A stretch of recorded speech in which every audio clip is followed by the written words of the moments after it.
Alright, and we are live. Good evening po sa inyong lahat mga kaguro. And of course, welcome back to Gurong Pinoy. And of course, if you will be taking the LET this September and you are still not a member of Team Piaget, pwede pa po kayong humabol. All the videos, the full-length videos can be found on our Facebook group, and that is Team Piaget. Lahat po ng videos natin, lahat po ng ating mga PDF files ay nandun po sa Team Piaget. And of course, being a member of Team Piaget is the only way that you can join our final coaching and of course also our pre-board. Okay, so again, just send us a message if you'd like to become a member of Team Piaget. Now, our Let September 2022 pre-board it's already scheduled. No, your Gen Ed, it's going to be on August 26th. Your Prof Ed will be on August 29th. You can answer the quizzes from 7 a.m. until 10 p.m. Again, that's from 7 a.m. until 10 p.m. A final coaching discussion of all the items from the pre-board that is still going to be on MWF no, sa Mondays, Wednesdays, Fridays, 7 p.m. po Philippine time. That's from August 31st until September 23rd. Again, these are all exclusive for our Team Piaget members. So again, become a member of Team Piaget if you will be taking the LET this September. If you want to join our final coaching, and of course, if you'd want to take our pre-board. Now, for our majorship, we also have our intensive coaching. Aside from the videos, aside from all the materials that are already found in your groups, no, meron pa rin po tayong intensive coaching. These are live sessions with your coaches. And of course, our available majors would be English, Math, Biology, MAPE, Social Science, and Filipino. And our schedule can be found on your screen. So that will be on August 20th, 27th, September 3rd, 10th, 17th, and 18th, all at 7 p.m. And that's Saturdays and Sundays. Now, Saturdays and Sundays, starting this Saturday, meron na po kayong live sessions with your coaches. Okay, so again, please make sure that you have taken note of your intensive coaching for your majorship. Now, if you will be taking the LET naman in March, we also have our new team. This is Team Bruner. And our class is going to start with our orientation October 2nd. Then, of course, our review would start on October 8th. Okay, so again, if you would like to become a member of Team Bruner, just send us a message to our Facebook page. Our Facebook page is Gurong Pinoy. Basahin ko lamang yung isang comment dito ng ating kaguro. Good eve, Ma'am Mek. I'm a left pastor last June. And I thank you, this Gurong Pinoy, because I always followed watching videos even though it's short. But I'm glad to have many learnings here. God bless to all let takers and to this group of learning. Congratulations, Sir Roger Plandes V. Bar. Isa na po siyang LPT. So again, if you have questions on how to become a member of Team Bruner, how to become a member of Team Piaget, just send a message to our Facebook page. Now, tonight's discussion is centered on professional education. Marami sa inyo nahirapan, no? But we are going to discuss all the items, also all of the choices for tonight. But before that, let's all have our opening prayer.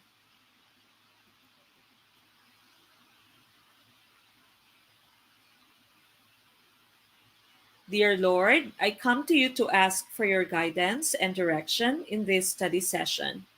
I ask that the Holy Spirit fill me with strength, creativity, and understanding to get through my studies without difficulty or sin. Help me hold my focus and attention. Help me to retain all that I learn. Please make my mind sharp and keep distractions at bay. If any part of my studying is weak or lacking in some way, let it be revealed so that I may correct it. Thank you for this opportunity to learn. Amen.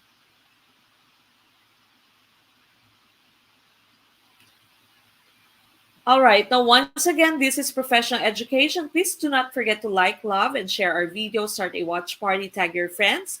And of course, if you can, please do send us stars on Facebook and super chat, super stickers naman, of course, on YouTube. Maraming salamat po to all our star senders. Again, please do like, love, share our videos so that we can already start. And if you still have not followed us on our YouTube channel is also Gurong Pinoy. There's over 500 videos there that can help you pass the let. Okay, so mag-like na po, mag-love ng ating video, and of course, start a watch party, tag your friends, and please do send us stars, help us reach our stars goal tonight, and also super chat, super stickers. Maraming salamat, Ma'am Cheng Hofdal, for sending us your super sticker dito po sa YouTube. Thank you so much po. Again, please do send us stars on Facebook, Super Chat, Super Stickers naman. On YouTube, we start with question number 1.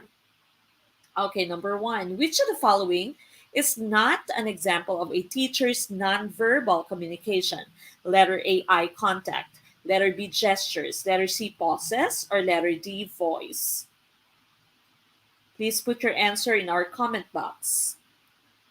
Thank you, Ma'am Cyril Baliktar, for sending us stars. Okay, what's your choice? Question number 1, tumpak kaya? Number 1, unang-una? Or una pa lang kaya, ligwak na? Okay, we are yet to find out. Okay, what's your choice? I see a lot of letter D's for question number 1. Letter D kaya ang tumpak na choice for number 1? Sir Jimmy Perez Flores, thank you po for sending us stars. Okay, for number 1, which of the following is not an example of a teacher's nonverbal communication? Of course, when you say nonverbal, it does not use words. Okay, so no words when you say nonverbal. But we are looking for something that is not an example of this. Okay, so that means your choice here, the correct choice is voice. Okay, because when you say nonverbal, that means you're not talking.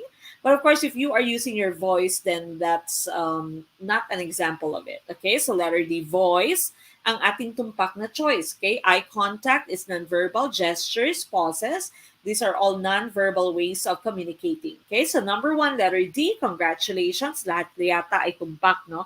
Hindi kayo natutulog tonight. Okay, so tumpak the nerd, sabi ni Ma'am Jovelyn. Okay, we go to question number 2. The discrimination index of a test item is positive 0.48. What does this mean? Letter A, an equal number from the lower and upper group got the item correctly. Letter B, more from the upper group got the item wrongly. Letter C, more from the lower group got the item correctly. Or letter D, more from the upper group got the item correctly. Okay, what is your choice for question number 2? Ma'am Louise or Lois Georgina Valles, maraming salamat po for sending us stars. Ma'am Len Castaneda Kudal Dakil, maraming salamat po for being one of our star senders tonight. Okay, number 2, what is your choice? You are given your discrimination index of positive 0.48. What does this mean then? Okay, letter A, an equal number from the lower and upper group got the item correctly. Letter B, more from the upper group got the item wrongly. Letter C, more from the lower group got the item correctly. Or letter D, more from the upper group got the item correctly. Now, if you are going to check our items or our choices, more from the upper group got it wrong and more from the lower group got the item correct or correctly, this would mean the same thing. Okay? So B at C nyo po ay parehas. Dapat hindi niya choose either, no? Hindi na B or C yung inyong choice kasi parehas lamang po sila. Kung kukonti lamang yung or kung mas marami sa upper group yung mali in that item, that means mas marami sa lower group yung tama, no? So eliminated na itong B at C dahil parehas lang po sila.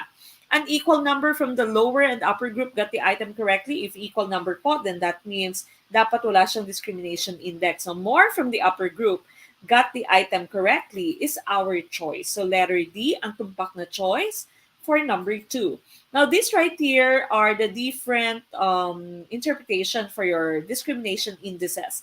Now, remember, discrimination index is one of the ways through which we can check the validity of items. No, sa item analysis ito, when you analyze the validity of a certain item, if you want to check whether an item sa inyong test bank is a good item or not, you use your discrimination index and you also use your difficulty index. No? So in this case here, number 2, we are looking for the discrimination index. Kung gaano niya na ipapakita yung difference sa kanyang sa groups mo, yung mga matatalino at mga yung medyo need help, no? So, discrimination index of 0.40 and above, that's very discriminating. It's a very good item because, of course, your interpretation here is that more from the upper group got it correct. Okay, so ito yung hinahanap natin na 0.4 and above because our value was 0.48. Okay, so your tumpak na choice here would be more from the upper group got the item correctly, and you have the different values. No, pag below 0.10 siya, that's a very poor item, it's questionable, and so you have to get rid of it. Okay, so discard the item. Pag 0.10 to 0.19, not discriminating. No, so ito yung kanina, there is no difference. There is equal number of students from the upper group and lower group that got the item correctly. Okay, but we were looking for a positive discrimination index, and so more from the upper group. Letter D for number 2. We go to number 3. Which among the indicators could be most useful for assessing quality of schooling? Letter A, participation rate. Letter B, cohort survival rate. Letter C, net enrollment rate. Or letter D, dropout rate. Okay, what's your choice? Number 3. Ma'am Zara Jane Graho Gather. Maraming salamat po for the stars. Ganon din kina Ma'am Jocelyn Acabo at Ma'am Thea Grahel VS. Maraming salamat po for sending us stars. Ma'am Luz Van, maraming salamat for the stars. Okay, I see a lot of letter B's. Sa ating comment box, meron din namang mga nag-letter A. Which among the indicators could be most useful for assessing quality of schooling? Now, ang letter A mo, pwede mong isipin na tama ang letter A, no? Participation rate. Ilan ang students na nag-participate and ilan yung students na nag-enroll. Pero, pag titingnan mo yung inyong choices, letter C is the same thing as your letter A. Parehas lang po yung A at C. Net enrollment rate, ilan yung nag-enroll, at participation rate, ilan din yung nag-enroll, no? Ilan yung nagpa-participate ng mga students. And the two other choices here are cohort survival rate, ilan yung nakakapasa, at yung di mo naman, ilan yung bumabagsak. And of course, remember, the let is very ideal. And so you do not choose dropout rates, no? Because this is something which is very negative. And so the tumpak na choice here is letter B, cohort survival rate. At ito would give us the idea of the quality of school, okay? Quality of the education in that school. Pag maraming nakakapasa, then that means maganda yung pagtuturo ng school na yan. Okay, so letter B po, ang tumpak na choice for number 3. We move on na kagad, no? Kapag kaligwak, move on kagad. So we move on with number 4. One facet of understanding and evidence of learning is perspective, which is an indicator of perspective. Letter A, a bright student refuses to consider that there is another correct solution to the problem apart from hers. Letter B, a student explains the arguments for and against the acquittal of Hubert Webb and group. Letter C, a teacher cannot accept opinions different from others. Or letter D, a mother cannot understand why her child's performance is below par. Okay, what's your choice for number 4? Maraming salamat, Ma'am Tracy Arsenal, for your super sticker on YouTube. Maraming salamat po. Thank you. Okay, number 4 na po tayo. What is our choice for question number 4? Ma'am Cernabel Ragpa Gadia, maraming salamat po for sending us stars.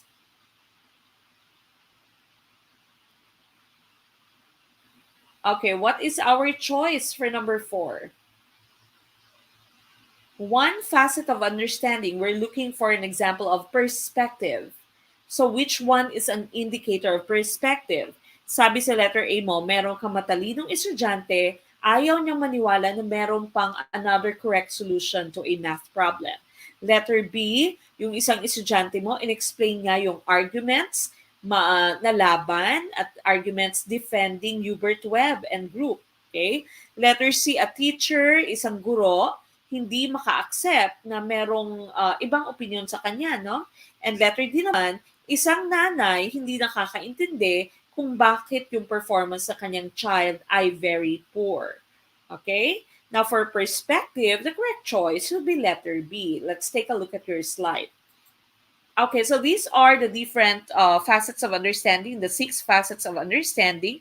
according to your understanding by design, no, to your UBD by Wiggins and McTighe. Okay, so we have explanation, interpretation, application, perspective, and empathy. Now, when you say explanation, you can express ideas very creatively. No? So you can exaggerate, you can tell stories. That's explanation. Interpretation, you can utilize your five senses. You can use your five senses to understand and to interpret what you see, what you hear, what you touch, what you've tasted. Okay, what you have smelled. That's interpretation. Application is, of course, to use your knowledge in various contexts. Okay, so whatever it is that you have learned inside the classroom, you can use it in your daily living. Perspective naman is you can analyze problems from different viewpoints. Accept ka ng iba't ibang opinyon, okay? Ng iba't ibang opinyon, ng iba't ibang paniniwala. That's perspective.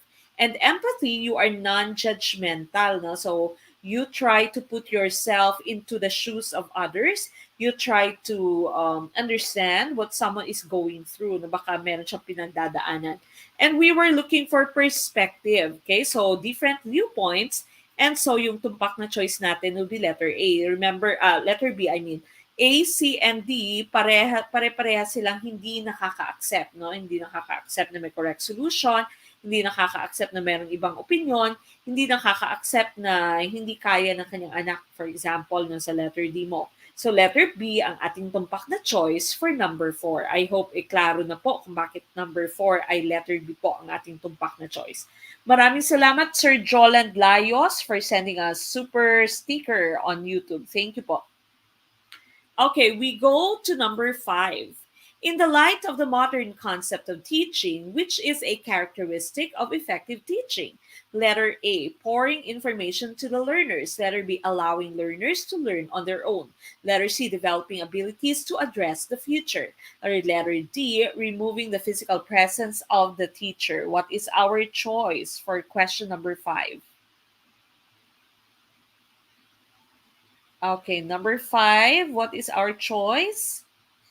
Maraming salamat, Ma'am Charmaine B. Pintukan, for sending us super sticker naman sa YouTube. Maraming salamat po. Okay, what is your choice for number 5? I see B's and C's.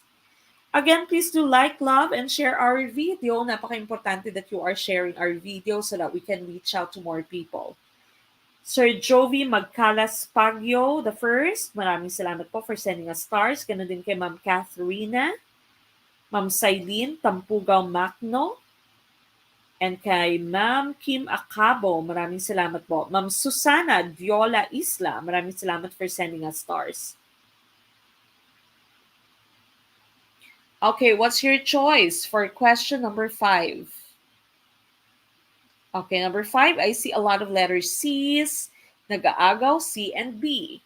Okay, so again, going back to question number 5, we are looking for the modern concept of teaching and something that shows us that teaching has been effective. When can we say that teaching has been effective? Is it letter A, pouring information to the learners? Letter B, allowing learners to learn on their own? Letter C, developing abilities to address the future? Or letter D, removing the physical presence of the teacher? Now, letter A mo, pouring information to the learners, this is an idea or this is the belief that the learners are empty vessels, no? Empty silang jar. And so you just have to pour in information. No? Yan yung sinasabi ng letter A mo. Letter B, allow the learners to learn on their own. Hayaan mo silang matuto, no, na mag-isa. Letter C naman, develop abilities to address the future. Kailangan mo ma-develop sa kanila yung mga skills, yung attitude, yung knowledge na kailangan nila in the future. And letter D naman, removing the physical presence of the teacher. Kailangan wala ng teacher sa classroom, no? As you can see, letter B and letter D are the same, no? Parehas po yung letter B and D mo. Walang teacher, there's no physical presence of the teacher in the classroom. Letter B mo naman, allow learners to learn on their own. And sometimes, sometimes it's not productive, no? Because minsan, kung ano-ano na lang yung kanilang pinagtutuunan ng pansin. So sometimes they can go astray. But when you say developing abilities to address the future, you are preparing your students for the future. And so we say that letter C ang ating tumpak na choice. This one is effective teaching. No? You are preparing them for the future. You are arming them with the correct knowledge, skills, and attitudes so that they can survive in life.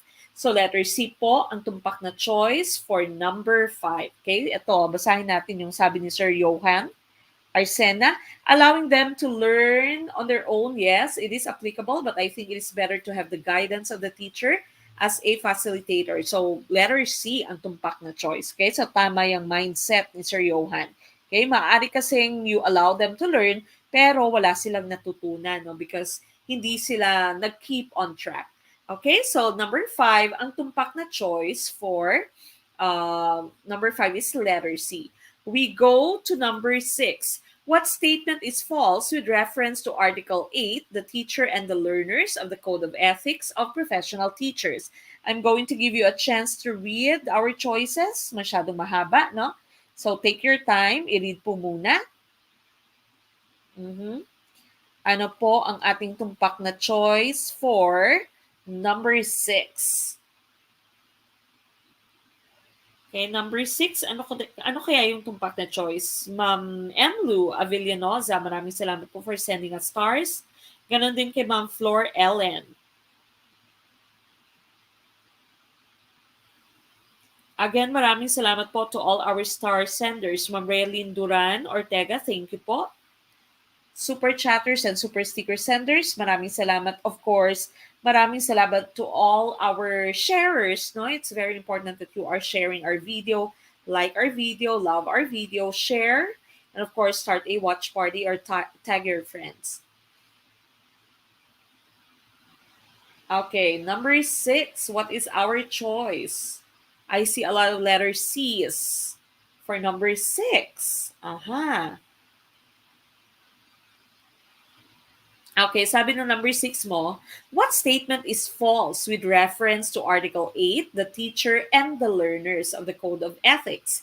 Letter A, a teacher shall not accept favors or gifts from learners, their parents, or others in their behalf in exchange for requested concessions, especially if undeserved. No? So, tumpak din yan. Letter B, a teacher shall not inflict corporal punishment on offending learners nor make deductions from their scholastic ratings as a punishment for acts which are clearly not manifestation of poor scholarship. Tumpak din yan, no? Wag papaluin yung estudyante kung hindi ay matutulfo, no? Or hindi din po pwedeng mag-deduct ng rating or mag-deduct ng score kahit na gustong-gusto mo na talagang pingutin yung estudyante, no? So, bawal po. Letter C, in a situation where mutual attraction and subsequent love develop between teacher and learner, the teacher shall exercise utmost professional discretion to avoid scandal, gossip, and preferential treatment of the learner. Sabi ng letter C mo, kapag ka nagkainlaban si ma'am at ang isang estudyante or si sir at ang isang estudyante, they have to exercise utmost professional discretion. Dapat hindi sila obvious, no? Dapat hindi nalalaman, hindi nakikita ng mga kaklase, ng mga nanay na iba, ng mga marites sa inyong kapitbahay na kayo ay may relasyon. Okay? At wala ding preferential treatment. At sabi naman ng letter D, a teacher shall maintain at all times, all times dapat yan, no?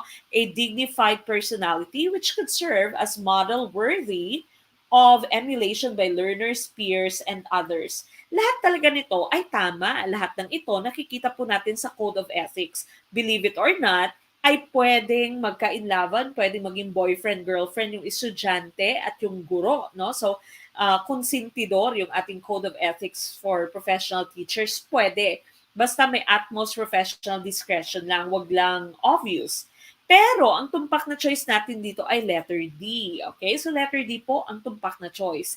Bakit letter D? We are asked about Article 8, the teacher and the learners. And letter D is part of Article 11. Parte po siya ng Article 11, the teacher as a person. Okay? So lahat po sila nakikita sa Code of Ethics. Pero yung inyong letter D ay wala po sa Article 8. siya po ay nakikita sa Article 11. Okay, so ligwakers for number 6. At least sa actual let, alam nyo na kung ano yung inyong magiging choice. Okay, so letter D po for this item. We go to number 7. If you want your students to develop reading comprehension and learning strategies, which one should you employ? Letter A, reciprocal teaching. Letter B, cooperative learning. Letter C, peer tutoring. Or letter D, mastery learning. Okay, what is our choice? For number 7, ligwak ganern. Anong ating tumpak na choice for number 7? Okay, what is our choice?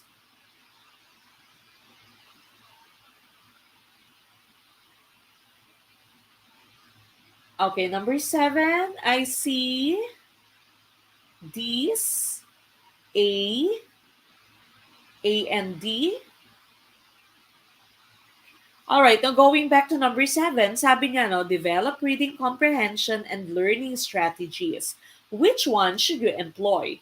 Now, if you are looking at the different choices that we have here, A, B, and C are all cooperative ways of learning. No? So, cooperative learning sila. That means nagtutulungan yung inyong estudyante. Reciprocal teaching. They teach each other. No? Peer tutoring, ganun din. Yung kanyang kaklase, tuturuan yung isang kaklase. No? So, these are examples of cooperative learning. Pero yung hinahanap natin is mastery learning po. Okay? So letter D, mastery learning po yung ating hinahanap dito. You want your students to develop reading comprehension and learning strategies. You want them to master it. Okay? So you want to master.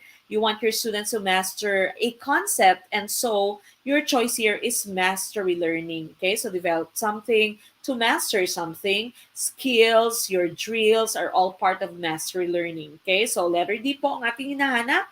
A, B, and C are all part of cooperative learning. So letter B po, parte na yung A at C mo sa letter B, no? So pare-parehas lamang po sila. Okay, so letter D yung ating tumpak na choice for number 7. We go to number 8. Blank supports equitable access, but on the other hand, quality might be compromised. Letter A, open admission. Letter B, school accreditation. Letter C, deregulated tuition fee. Or letter D, selective retention. Okay, what's your choice? For number 8. So sad, ligwak. Okay lang po yan, no? Basta sa actualet ay tumpak na. Okay, yan. Si Sir Mark Tyrone Taberao, basahin ko lamang po yung kanyang comment. Hello po, Coach Mac. Maraming salamat po sa mga videos nyo. Pumapasok po lahat ng tinuturo nyo. Tinuruan nyo po ako mag-analyze ng question looking for clues. This June 2022, LPT na po ako. Congratulations, Sir Mark Tyrone Taberao. Okay, isa na po siyang ganap ni LPT. So again, yung tinuturo sa inyo, of course, is how to analyze the questions, how to come up with the correct choice, no? Bakit ligwak ang choice na to? Bakit parehas lamang yung choice A and B? Bakit letter D yung ating tumpak na choice? Okay? So dapat yan yung ma-master natin na skill. Now again, there's so many videos po sa ating YouTube channel, Mag-Movie Marathon. Sabi nga ni Sir Mark Mission, isa sa ating mga top notchers, no, top 7 in January 2022 na let, Mag-Movie Marathon po sa Gurong Pinoy. Okay? Balikan po lahat ng ating videos sa ating YouTube channel. Ma'am Radzata Dizing, maraming salamat po for sending us stars.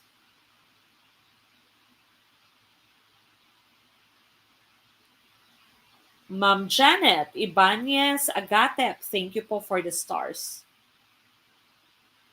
Ma'am Miriam, okay, nakikita ko po yung comment inyo, out of school, no? Out of office hours na po. So, hintayin niyo lamang po yung ating admin by tomorrow. Sigurado pong babalikan kayo.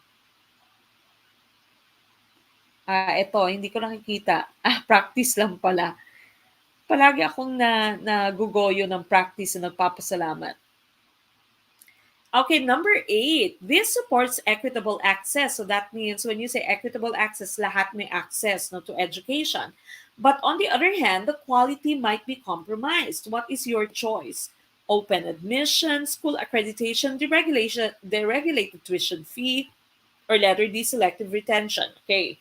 Isa-isahin muna natin yung ating number 8, no? Supports equitable access, but on the other hand, quality might be compromised. So sabi ng number 8 mo, lahat may access to education, pero hindi dekalidad yung quality, no? So hindi maganda yung quality ng education. Ang inyong choices, open admission, lahat po pwedeng mag-join. Pass all, no? Kahit mahina, pinapasa. That's open admission, no? So lahat po pwedeng mag-join kahit na bagsak sa entrance exam. For example, binibigyan pa rin ng chance, maaaring na waitlist. School accreditation, you all know the meaning of school accreditation. Pinupuntahan ng accreditor yung inyong school at tinitingnan yung inyong equipment, yung instructors nyo, yung curriculum nyo. Kung meron silang mga suggestions, binibigay yung suggestions, nire-rate kayo. Deregulated tuition fee, this has nothing to do with quality, no? So, tuition siya kung paano nagbabayad yung mga estudyante. Selective retention naman, merong mga naliligwak. So, for example, meron silang bracketing or meron silang quota score, no? Yung meron silang limit na score. Once hindi nyo na-reach yan, ay hindi kayo mareretain, no? So, selective retention, kung sino lamang yung nakaka-attain ng certain score, sila lamang yung pupunta sa next level. Okay? So we all know that that is a process that they use para maganda yung quality of education nila. We usually see this sa ating nursing students. So meron silang battery of exams, okay? So the correct choice here would be letter A, no? Open admission. Equitable access, lahat may access, pero quality might be compromised. Hindi na maganda yung quality of education. Lahat ng graduates nila, kung inyong titingnan, dahil lahat pinapasa at lahat ay pinapapasok sa school, minsan hindi na maganda yung quality of graduates nila. Okay? So letter A po yung ating hinahanap. Okay? Letter A, again, yung ating hinahanap. Okay, we go to number 9. Which of the following may be the assumptions of behaviorists? Number 1, the mind of a newborn child is a blank slate. Number 2, all behaviors are determined by environmental events. Number 3, the child has a certain degree of freedom not to allow himself to be shaped by his environment. Letter A, 3 only. Letter B, 1 and 2. Letter C, 1 and 3. Or letter D, 2 only. What is our choice for number 9? Okay, number 9 po, anong tumpak na choice?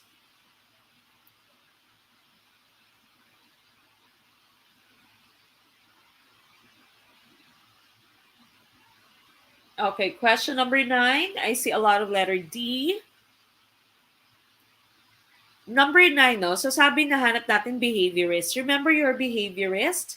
They say if you want the child to be an engineer, then shape the environment so that the child would become an engineer. No? So sabi ng behaviorist mo, walang choice yung bata kung anong gusto niyang maging, no? Yung bata, yung future niya is determined by his environment. So kung ikaw ay pinanganak, for example, sa family ng doctors, magiging doktor ka din because of the influence of those people around you. Kung ikaw ay pinanganak sa family ng lawyers, magiging lawyer ka din. Pinanganak ka sa family of militaries, for example, no, mga police, magiging policeman ka din. Ganun din sa mga teachers, no? Siguro marami sa inyo dito na um, from family of teachers. No? So kayo ay naging teacher din. So number 1 mo naman, the mind of a newborn child is a blank slate. Ito ay kay John Locke, no, tabula rasa natin. So sabi niya, blank slate, blanco, yung mind ng isang bata. And so you have to put impressions on them. No? On them, impressionism, yung belief ni John Locke, no? Empiricism, sense experience. Yun yung sinasabi ni John Locke. Number 2 mo naman, all behaviors are determined by environmental events. Lahat ng behavior ng bata dahil sa kanyang environment. Yan po yung sinasabi ng number 2. Number 3 naman, the child has a certain degree of freedom. Pwede siya mag-choose and he's free and he's not really shaped by his environment. So this is the opposite of number 2, no? So yung number 3, this is part of existentialism. Okay, so existentialism siya. The correct choice here, of course, would be letter D, two only, no? One mo is not part of your behaviorism, empiricism siya, sense experience, very important. You need to give your child sensory experiences. Number three mo naman, this is existentialism. Okay, so number one, lahat ng may number one ay ligwak. Okay, so B and C are ligwak. And number three mo, or letter A mo, sorry, ay ligwak din dahil number three siya. And number three is not part of behaviorism. So, letter D for number nine, ang tumpak na choice. We go to number 10. Self-evaluation allows the teacher to examine one's strengths and weaknesses. The following are forms of self-evaluation, except blank. Letter A, journal. Letter B, self-videotape of class performance. Letter C, evaluation tool and instrument. Or letter D, teacher's quality circle, peer feedback. What is our choice for number 10?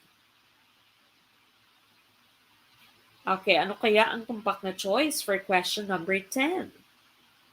Ma'am Ana Marie dapat. Maraming salamat po for sending us stars. Okay, number 10. I see a lot of these.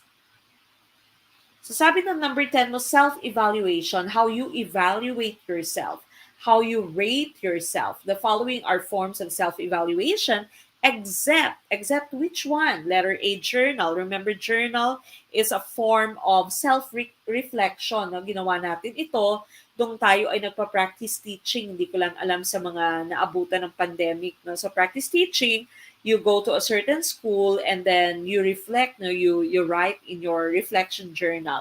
Pero pwede din naman in some other subjects, no? So journal mo, it's a form of reflection. What did you learn? How did you feel? Your self videotape of class performance, of course, you record yourself, no, kung paano ka mag-perform or paano ka magturo sa inyong klase. Letter C, evaluation tool and instrument. You can use that. You can evaluate yourself by using this tool. Letter D mo naman, teacher's quality circle. You evaluate each other, all of the teachers in a group, for example, you evaluate each other, or you ask for feedback from your peers. When you say peer, this is a person of the same status, of the same class as you do. Okay, so if you're a teacher, dapat teacher din yung bibigay sa ng feedback. Okay? So letter D po ang ating hinahanap. Okay? Because you are giving each other feedback. It is not a form or a type of self-evaluation. Okay? So letter D ang tumpak na choice for number 10. We go to number 11. Which of the following assessment tools would you recommend if one should adhere to constructivist theory of learning? Number 1, constructed response test. Number 2, performance test. Number 3, checklist of a motor screening test. Or number 4, observation test. Letter A, 1 and 2. Letter B, 2 and 3. Letter C, 1, 2, 3. Or letter D, 1, 2, and 4. Okay, ano pong ating